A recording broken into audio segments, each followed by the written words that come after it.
"Thanks for the upgrade, my dear," Julian said, with a grin as he sauntered into the living room. He tossed his sunglasses onto the coffee table, radiating a ridiculous amount of self-assurance in his custom-tailored suit and those ridiculously pristine new shoes. His luggage, of course, was covered in high-end logos. First class to Europe luxury hotels. This is the kind of life I've been missing, Olivia. I couldn't help myself. I just burst out laughing. "What's so funny?" He snapped, his brow furrowing in annoyance. "Oh, Julian," I said, shaking my head slowly. "You really have no idea what's coming, do you? My name is Olivia, and I'm 34 years old. I work in cybersecurity, a field that's unfortunately made me quite familiar with deception. For the last 7 years I've been married to a man who turned out to be a walking red flag disguised as a charming prince. Julian was always the silver-tongued devil, the big dreamer, the guy who could make even the craziest idea sound like a stroke of pure genius. Meanwhile, I was the responsible one, the one who actually made things happen. I held down a stable career while he flitted from one half-baked scheme to another, always convinced he was just one lucky break away from striking it rich. I ignored the warning signs for far too long. The shady financial dealings, the endless excuses for his consistent lack of income. Because like a fool, I genuinely wanted to believe we were team partners in this thing called life. But at 2 a.m. last week, Julian made a colossal mistake. One that even his considerable charm couldn't weasel him out of. I'd been sound asleep upstairs when it happened. He must have waited until he was absolutely sure I was completely out before creeping down to my laptop hoping to pull a fast one. My job in cybersecurity had taught me to be vigilant about potential scams, but honestly, I never dreamed I'd need those skills at home protecting myself from my own husband. That night, Julian used my laptop to access one of my credit cards. He carefully copied down all the details, then just to be extra sure, he snapped a few pictures with his phone. After that, he slinked back into bed like nothing at all had happened, probably congratulating himself on how clever he was. The next morning, as I was sipping my coffee and trying to wake up, I noticed a barrage of alerts flooding my phone. I opened my banking app and my blood ran cold. There were nearly $50, 0 inches fraudulent charges, designer clothing, ridiculously expensive watches, first-class flights to Rome. My stomach dropped as the pieces clicked into place with sickening clarity. Julian was behind this. Of course he was. But instead of panicking, I actually smiled. The card he'd used wasn't a personal account. It was a dummy credit card specifically tied to a training program I run at work. It's designed to teach companies how to detect and respond to fraud. Every single transaction triggers an automatic alert that goes straight to the authorities. Julian had absolutely no idea. He'd inadvertently turned himself into a perfect case study. I called my lawyer Rachel that very same morning. "You're not going to believe this," I told her, recounting the whole ridiculous saga in detail. She didn't even try to stifle her laughter. Wait, let me get this straight," she said between chuckles. "He stole a dummy card. The one that's specifically linked to fraud detection systems." "Exactly," I said, my voice perfectly calm but laced with a distinct sense of satisfaction. I really don't think he had any clue what he was doing. He probably thought he was being incredibly clever and getting away with something. "Clever," Rachel said, practically howling with laughter. Every single charge he makes is going to be immediately flagged. Have the authorities contacted you yet?" "Not yet, but it's only a matter of time. I'm sure they're already working on it." For the rest of the week I played it cool, staying completely silent and waiting to see just how far Julian would take this charade. He left a note on the kitchen counter a couple of days later, taking some time for myself. "Don't wait up." I knew exactly what that meant. He was shamelessly using my stolen money to live it up in Europe. Every night I obsessively watched the fraud alerts roll in. High-end restaurants, 5-star hotels, extravagant shopping sprees. Each notification felt like a small, satisfying victory, a confirmation that my plan was working perfectly. 3 days into his spending spree, I got a call from Agent Davies, a federal investigator who had been assigned to the case. "We've identified significant fraudulent activity tied to your account," he said, his voice professional and serious. "Do you have any idea who might be responsible?" "Yes," I replied without a moment's hesitation. My husband. There was a brief, stunned silence on the other end of the line. Your husband. I proceeded to explain the entire situation, including the crucial detail that the card was part of a cybersecurity training program designed to catch fraudsters like him. Agent Davies let out a low whistle, clearly impressed by the sheer audacity of it all. That's a new one, he said. You'll need to provide a formal statement, of course, but based on what we've already flagged, your husband is in some serious trouble. By the time Julian strutted back through the door, his ego inflated to epic proportions from a week of extravagant indulgence, I was more than ready for him. He sauntered into the living room like nothing at all had happened, practically dripping with the spoils of his stolen spending spree. Thanks for the upgrade, he said, with a cocky grin that just begged to be wiped off his face. You really outdid yourself this time. I couldn't contain it. The laughter just bubbled up and spilled out of me. Julian frowned, clearly expecting me to be furious, not amused. What's so funny? He asked, his voice taking on a sharp edge. Oh, Julian, I said, shaking my head. You're about to find out, aren't you? Julian dropped his designer duffel bag onto the floor with a smug thud, clearly believing he was untouchable. Seriously though, Olivia, he said, shrugging off his custom-tailored jacket and draping it carelessly over the back of the couch. You should have told me about that card ages ago. Imagine how much fun we could have had together. I leaned against the kitchen counter, arms crossed, trying to maintain a semblance of composure. And how exactly did you think this was going to end, Julian? He smirked, kicking off his expensive shoes. You're always so uptight about money. It's not like you couldn't afford it. I just figured you'd get over it once you saw how happy it made me.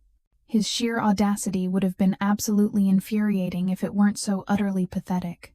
I bit back another laugh, knowing that every single second he spent bragging about his exploits was just driving another nail into his own coffin. So the watches, the flights, the hotels. You honestly thought all of that was just a spontaneous gift from me? Not thought, he said, pointing at himself with an infuriatingly arrogant gesture. Knew. It's about time you learned to loosen up and enjoy life. I smiled, a tight-lipped expression that betrayed absolutely nothing. Once Julian disappeared into the shower, humming some obnoxious tune, I quickly grabbed my phone and texted Rachel. He's back. Ready to move forward. Her reply was immediate. Perfect. I'll alert Agent Davies. Over the past week, Rachel and Agent Davies had been meticulously preparing the case against Julian, building an airtight argument that would leave him no room to maneuver. His every move had been tracked, every fraudulent charge meticulously logged, from the exclusive designer clothing boutiques to the ridiculously overpriced luxury hotels in Rome. His week of reckless indulgence painted a crystal-clear picture of someone who genuinely believed they were completely untouchable, immune to consequences. Julian had absolutely no idea just how deep he'd dug his own grave. Agent Davies had assured me that the fraud alerts triggered by the dummy account had already launched a full-blown investigation involving multiple agencies and a mountain of evidence. We'll bring him in for questioning the moment you're ready, he'd said during our last call. But I'd strongly recommend letting him walk right into it on his own without a single warning. The more confident and cocky he is, the better it'll be for our case. Now, as I listened to Julian's off-key singing echoing from the bathroom, I felt an almost surreal sense of calm wash over me. For years, I'd foolishly allowed him to take advantage of my trust, my inherent kindness, my unwavering stability. But this time, he was about to face the full consequences of seriously underestimating me. After Julian emerged from the bathroom wrapped in a plush towel and grinning like he didn't have a single care in the world, he flopped down onto the couch with a satisfied sigh. You should have seen Rome, he said, reaching into his duffel bag to pull out a shiny gold watch, clearly wanting to show off his ill-gotten gains. The shops, the restaurants. It was like something out of a dream. Sounds incredible, I said, leaning against the doorway and forcing a smile. Tell me more about it. He launched into a detailed and utterly embellished account of his week-long spending spree, complete with exaggerated hand gestures and completely unnecessary details about the champagne quality at some ridiculously expensive rooftop bar. Every single word felt like another nail in his coffin, a detailed confession he didn't even realize he was making. He had absolutely no idea that I was secretly recording the entire conversation on my phone, the digital file, carefully saved and ready to be immediately forwarded to Agent Davies at a moment's notice. And the best part, Julian said, holding up the gaudy watch to admire it, clearly proud of his own deception. Nobody suspected a thing, not even you. The next morning, Rachel and I met over coffee to finalize the timeline and make absolutely sure everything was in place. He's got absolutely no defense, she said, scrolling through the mountain of evidence we'd painstakingly compiled. The fraud alerts, the detailed charge records his recorded conversation from last night. It's completely airtight. Agent Davies is ready to bring him in for questioning. They're coordinating with the local police department to execute the arrest as smoothly as possible. I nodded slowly, the full weight of everything that was about to happen finally starting to settle in. What happens after that, Rachel? He'll be facing multiple serious charges, including fraud, identity theft, and unauthorized use of a financial account. Rachel explained, her voice serious. Given the significant amount of money involved, this definitely won't be a mere slap on the wrist. Best case scenario for him, he manages to cut a deal with the prosecution and somehow avoids actual jail time. Worst case, he's looking at several years behind bars. A tiny, almost imperceptible part of me wanted to feel some small measure of sympathy for him, but then I immediately remembered the smug, self-satisfied grin on his face, the way he'd brazenly flaunted his stolen goods without a prate in any deity. Single thought about the immense damage he was causing. This wasn't just a simple mistake or a momentary lapse in judgment. It was a deeply ingrained pattern of selfishness and entitlement that I'd been tragically blind to for far too long. Later that evening, as Julian lounged on the couch, mindlessly scrolling through his phone and completely oblivious to the impending storm, I heard the unmistakable sound of a firm knock at the front door. My heart skipped a beat, but not with fear or anxiety. It was pure, unadulterated anticipation. I calmly walked to the door and opened it to reveal Agent Davies and 2 uniformed police officers standing on the porch. "Good evening, Miss Hayes, Agent Davies," said his tone professional but still warm and reassuring. "Is Julian home at the moment?" "He's right inside," I said, stepping aside to allow them entry. "Please feel free to make yourselves comfortable." Julian looked up from his phone, his brows furrowing together in confusion as he tried to process the unexpected intrusion. "What's going on here?" he asked, sitting up straighter and instantly becoming more alert. Agent Davies approached him with a calm but undeniable authority that seemed to instantly shrink the entire room. "Julian Miller, you're currently under investigation for multiple counts of credit card fraud and unauthorized use of financial accounts. We'd like you to come with us to the station for questioning regarding these matters." Julian's face immediately went ashen, all traces of his earlier confidence evaporating in an instant. "What? No, there's obviously been some kind of mistake. This can't be happening," he stammered, desperately looking to me for some kind of support or explanation. "Olivia, tell them, this is absolutely crazy. Tell them they've got the wrong guy." I simply crossed my arms, tilting my head slightly, and regarding him with a cool, detached expression. "I really don't know, Julian. You've been awfully busy lately, haven't you? Maybe you should try explaining everything to them. I'm sure they'd love to hear your side of the story." As the officers calmly read him his Miranda rights and began to escort him towards the front door, Julian continued to vehemently protest, his voice rising in pitch and volume. "You can't do this to me, Olivia. This has to be some kind of setup. You're my wife, aren't you supposed to stand by me through thick and thin?" "Funny," I said, leaning casually against the doorway and finally allowing a small smile to play across my lips. "I seem to recall something about husbands not being supposed to steal tens of thousands of dollars from their wives.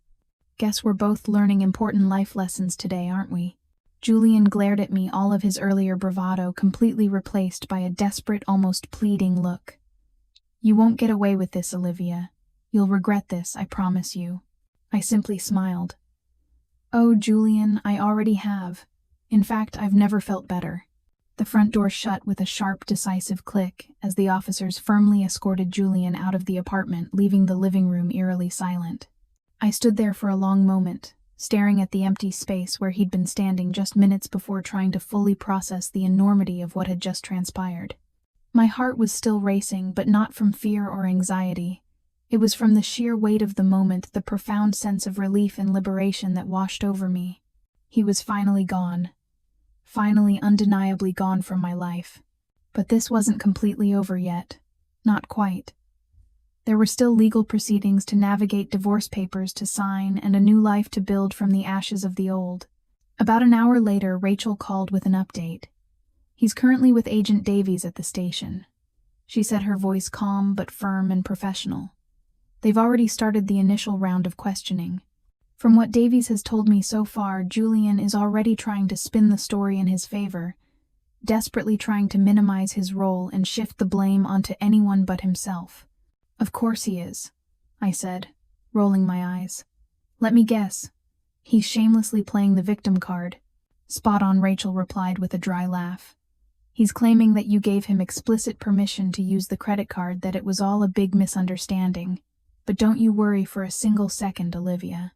Between the meticulously documented fraud alerts, the detailed credit card charges, and your secretly recorded conversation, he doesn't stand a chance in hell of convincing anyone. The next morning, Agent Davies called with another update.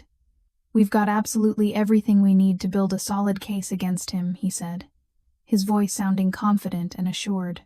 Your husband, or rather your soon-to-be ex-husband, has already admitted to using the credit card, but he continues to insist that he had no idea it was tied to a fraud detection program. He's even trying to blame the whole mix-up on you, claiming you set him up. That sounds about right for Julian, I said, leaning back in my chair and sighing.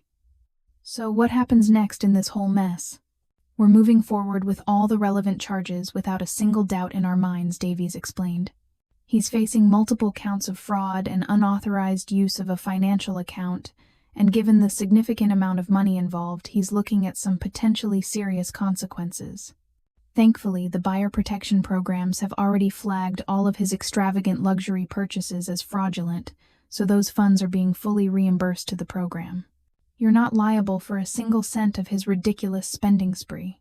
The relief I felt at that moment was immediate, profound, and completely overwhelming. For days I'd been carrying the immense weight of Julian's selfish actions, constantly worried that somehow, against all odds, he'd managed to slip through the cracks and evade justice. But now, hearing Agent Davies's unwavering confidence, I finally realized the full extent of my hard-fought victory. Thank you so much, I said, my voice filled with genuine emotion. Thank you for everything you've done to help bring this to a close. Don't thank me, Miss Hayes, Davies said with a chuckle. This case practically handed itself to us on a silver platter. You're the one who handled this whole situation brilliantly from start to finish. You were incredibly smart and resourceful. The fallout from Julian's arrest was even more dramatic and far-reaching than I had initially anticipated. Word spread like wildfire among our mutual friends and acquaintances about his arrest and the details of his fraudulent activities, and it wasn't long before his carefully crafted image of the charming, carefree, successful husband began to crumble and disintegrate before his very eyes. Melissa, the woman I had long suspected he'd been secretly seeing behind my back, apparently dropped him the instant she heard about the criminal charges he was facing, not wanting to be associated with the scandal in any way. The extravagant designer goods he'd so proudly flaunted were unceremoniously confiscated by the authorities. The luxurious first-class flights he'd eagerly booked were summarily canceled, and the banks quickly moved to freeze all of his financial accounts, leaving him completely penniless. One evening I received a call from an unfamiliar phone number. Against my better judgment and fueled by a morbid curiosity, I answered it, and sure enough, it was Julian on the other end of the line. Olivia, he began, his voice sounding incredibly low-strained and utterly defeated. I really need to talk to you about everything that's happened. I couldn't help but let out a short, incredulous laugh. Julian, the only thing you need to be doing right now is figuring out how to adequately explain your completely reprehensible behavior to the judge who's going to be presiding over your case. Please, Olivia, he said, his tone shifting dramatically to one of desperation and pleading. I messed up badly, okay? I honestly didn't mean for any of this to go this far. I was just what Julian the First interrupted, my voice as cold and sharp as ice.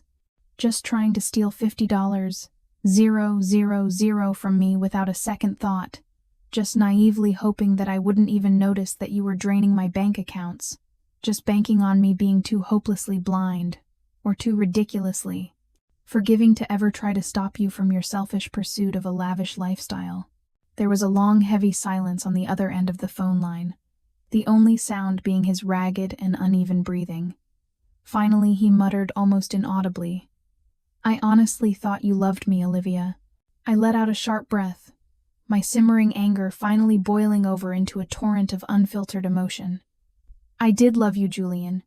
I genuinely loved the person I naively thought you were the man you so convincingly pretended to be. But the person who callously stole from me, who deliberately lied to me at every turn, who actually thought he could get away with betraying my trust without facing any consequences, that's not someone I could ever possibly love. Julian. In fact, I don't even recognize that person. Before he had a chance to respond, I hung up the phone, severing the last tenuous connection between us. A week later, Rachel called to confirm that Julian had officially accepted a plea deal with the prosecution, effectively ending the criminal case against him. He's managed to avoid any actual jail time, she explained, but he'll be legally obligated to pay back every single cent he tried to fraudulently steal, and he'll also have to complete a significant amount of community service as punishment for his crimes. Plus, his credit rating is going to be in shambles for years to come, effectively preventing him from getting any loans or credit cards. That actually sounds like a very fitting punishment for him, I said, allowing myself a small smile. He always desperately craved the so-called high life, and now he's finally going to get a first-hand glimpse of how the other half lives. Rachel laughed in agreement. You're honestly handling this whole ordeal way better than most people would be able to. It's actually kind of funny when you think about it, I said, smiling to myself as I reflected on the past few months. For years, I somehow convinced myself that Julian was the one who was holding things together in our marriage, that his charm, his unwavering ambition, and his big grandiose ideas were what kept us constantly moving forward. But now I see it all so clearly. I was the one who was actually holding everything up, providing the stability and financial security that allowed him to chase his unrealistic dreams. He was just dead weight dragging me down with him. The day the official divorce papers finally came through the mail, delivered in an unassuming envelope that seemed far too small to contain something so monumental, I poured myself a large glass of wine and sat down on the couch slowly, looking around the apartment that now felt wholly and completely mine, free of his lingering presence. Julian's absence wasn't a loss. It was a valuable gift, a chance to rebuild my life without the constant suffocating shadow of his pervasive selfishness. As I slowly sipped my wine, I couldn't help but think back to the moment he'd sauntered through the front door, brazenly flaunting his stolen goods and mockingly thanking me for the supposed upgrade he'd gifted himself. He'd been so utterly confident, so completely sure of his own brilliance and ability to manipulate me. And now he was the one paying the hefty price for his actions, finally realizing the consequences of his arrogance. For the first time in many years, I felt truly and completely free. This wasn't just the end of a failed marriage. It was the beginning of a new and exciting chapter, a life that I could finally and unapologetically call my own. The apartment felt strangely quiet and peaceful in the days following Julian's arrest. His possessions were all gone. What little he hadn't already sold off or crammed into his oversized designer duffel bag. But the entire space felt lighter, almost as if the physical weight of his constant betrayal had been tangibly lifted from the atmosphere. For the first time in years, I could comfortably sit in my own home without constantly feeling his negative presence looming over me, casting a dark shadow over every corner. Rachel stopped by one afternoon to drop off some final legal paperwork related to the divorce proceedings. "How are you holding up these days, Olivia?" she asked, settling onto the couch with her usual no-nonsense demeanor. "Honestly, I'm doing better than I ever thought I would be," I admitted, handing her a steaming mug of coffee. "It's strange, but I don't even feel particularly angry about everything that happened anymore. I just feel an overwhelming sense of relief that it's finally over, that he's finally out of my life for good." She smiled knowingly, having witnessed firsthand the emotional toll Julian had taken on me over the years. That's likely because you've already emerged victorious from this whole ordeal, Olivia. You didn't just manage to survive this incredibly difficult chapter. You emerged from it stronger, more resilient, and more self-assured than ever before. I thoughtfully considered her words as we meticulously went through the remaining legal documents, carefully finalizing all of the details of Julian's court-ordered financial restitution. It wasn't just about the money, of course, although knowing that he'd be forced to pay back every single cent he'd attempted to steal did provide a certain level of satisfaction. It was about finally reclaiming my hard-won independence, both financially and emotionally, and taking back control of my own life. For years, I'd foolishly allowed Julian to dictate the terms of our relationship, often sacrificing my own needs and desires in an attempt to keep the peace and avoid conflict. But now I finally realized that peace built on constant compromise and stifled silence wasn't truly peace at all. It was merely a hollow facade masking a deep-seated unhappiness.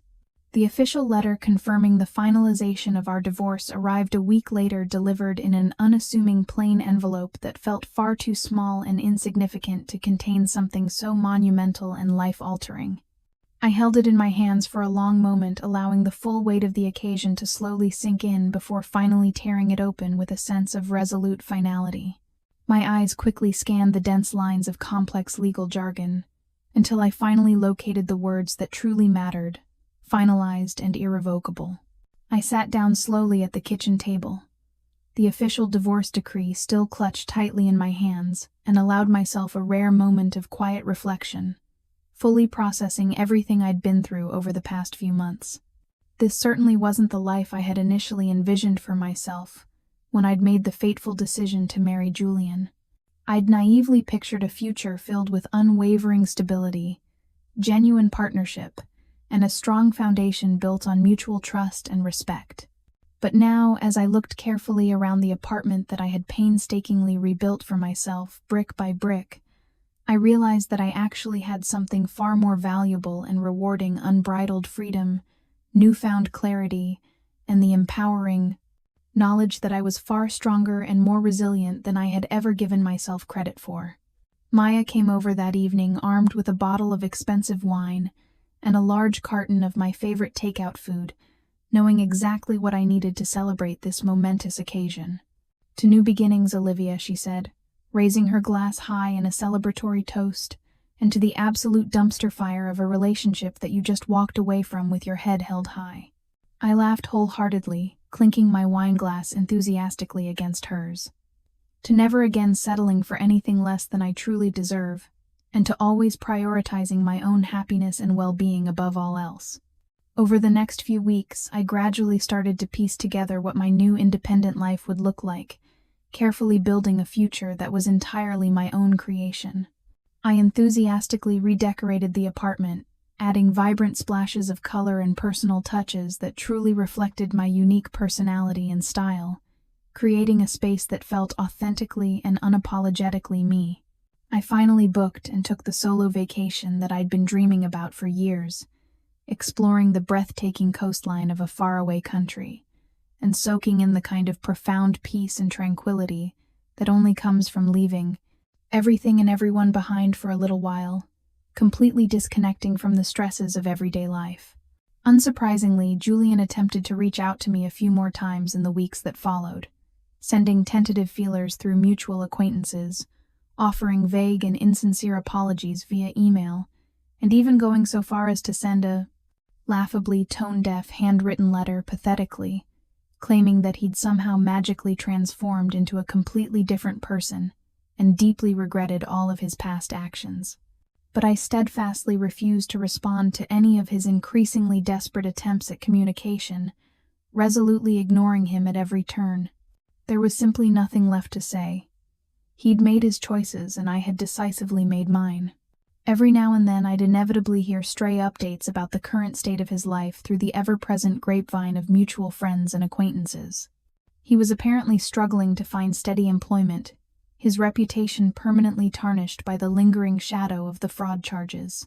He'd reportedly moved back in with his parents, still clinging to the delusional belief that he could somehow charm and manipulate his way out of any difficult situation. but I didn't feel a single ounce of genuine sympathy for him, despite his increasingly dire circumstances. If anything, I felt an overwhelming sense of relief that I was no longer entangled in his chaotic life, that I was finally free from his constant demands and endless manipulations. He wasn't my problem to fix anymore. He was solely responsible for the consequences of his own actions. A month after everything had been officially finalized, I stood quietly by the window of my apartment, one sunny morning, slowly sipping my steaming coffee and watching the bustling city come to life far below. The bright sunlight streamed into the living room, warmly highlighting the fresh coat of vibrant paint I'd painstakingly picked out my absolute favorite shade of calming blue.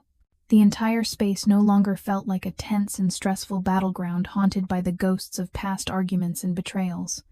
It felt like a true home, a peaceful and inviting sanctuary that was entirely mine, filled with endless possibilities for the future. I thoughtfully reflected on the long and arduous journey that had ultimately brought me to this transformative moment. For years, I had wholeheartedly believed in the enduring promise of marriage, in the idealistic idea of building a shared life with Julian, weathering any storm together. I had stubbornly ignored the nagging little voice inside my head that consistently whispered that something was off, that gently warned me that his disarming charm was often a carefully constructed mask for his underlying selfishness and insecurity. But now I finally understood something incredibly important and empowering. Walking away from a toxic situation wasn't a sign of weakness or failure. It was actually an act of immense strength and self-preservation. It meant that I had finally learned to prioritize my own well-being and happiness above all else, refusing to settle for anything less than I truly deserved. Maya and I met for brunch that weekend at our favorite neighborhood cafe, establishing a new and enjoyable ritual that we'd started since Julian's long overdue exit from my life. Over delicious mimosas and plates piled high with fluffy waffles, she casually asked, "So, Olivia, what's next for you? What exciting plans do you have on the horizon?" I smiled, feeling a newfound sense of excitement and calm that had eluded me for so long. "Honestly, I'm just focusing on myself and my own happiness for right now. Work's going incredibly well, and I've been seriously thinking about taking a much longer and more relaxing vacation sometime soon. Maybe somewhere incredibly quiet and peaceful, nestled in the mountains or near the ocean." She raised her mimosa glass in a celebratory gesture. "That's exactly what I wanted to hear. You absolutely deserve it, Olivia. You've earned it." For the first time in many years, I felt like I was truly making decisions that were purely and entirely for myself, without any outside influence or pressure. No more endless compromises, no more agonizing second-guessing, just the liberating freedom to live my life unapologetically on my own terms. Occasionally, I'd still receive random updates about Julian's increasingly downward spiraling life from various mutual acquaintances.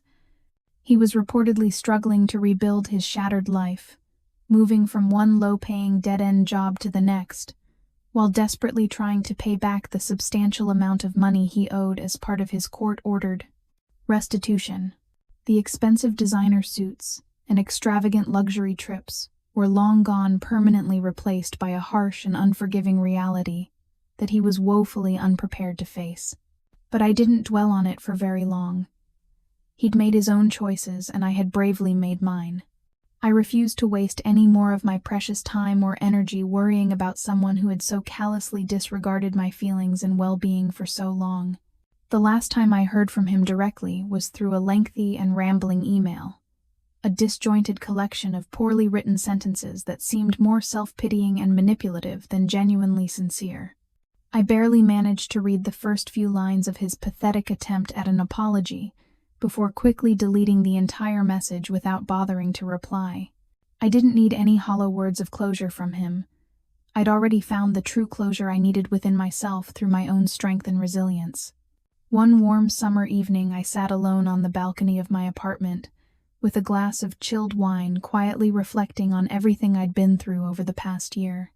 The painful betrayal, the gut-wrenching heartbreak, the long and difficult fight to reclaim what was rightfully mine. It had all ultimately led to this incredibly peaceful moment, and while it certainly hadn't been easy, it had all been undeniably worth it. I no longer felt angry or bitter about what had happened between Julian and me. If anything, I felt a profound sense of gratitude for the valuable lessons I'd learned throughout the entire ordeal. Julian's betrayal had forced me to confront my own inner strength, to stop constantly compromising my own happiness, and to start unapologetically prioritizing my own needs and well-being above all else. I'd finally learned to fully trust my own instincts, to deeply value my hard-won independence, and to never again allow someone else to selfishly take the reins of my life and steer me down a path that wasn't truly my own. As the shimmering city lights flickered softly in the distance, creating a breathtaking backdrop to the tranquil night, I slowly raised my wine glass towards the dark sky in a silent toast. "Here's to me," I said quietly to myself, allowing a genuine smile to spread across my face.